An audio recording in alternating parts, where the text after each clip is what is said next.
Assalamualaikum warahmatullahi wabarakatuh. Selamat siang, salam sejahtera untuk kita semua. Pada hari ini, Kamis tanggal 25 Mei 2023, kami telah melakukan pemusnahan barang bukti narkotika jenis sabu dan jenis ganja.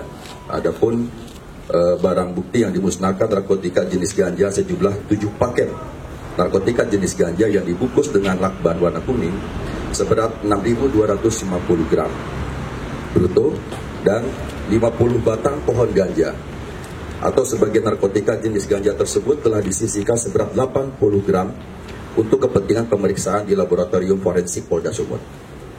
Kemudian untuk narkotika jenis sabu, jumlah 12 bungkus sabu yang dikemas dalam plastik teh Guan Yin Wang warna hijau seberat 12.000 gram bruto, yang dimana untuk kepentingan pemeriksaan laboratorium telah disisihkan 155 gram. Adapun dari barang bukti sabu telah diamankan 3 orang tersangka, kemudian dari barang bukti ganja juga telah diamankan 3 orang tersangka. Demikian, terima kasih. Izin komandan, ini sabunya berapa nilainya, komandan? Ya, untuk sabu tersebut senilai 14,2 miliar dan dapat menyelamatkan 126.000 jiwa yang telah berhasil kita selamatkan. Demikian, terima kasih. Terima kasih, komandan. Ya.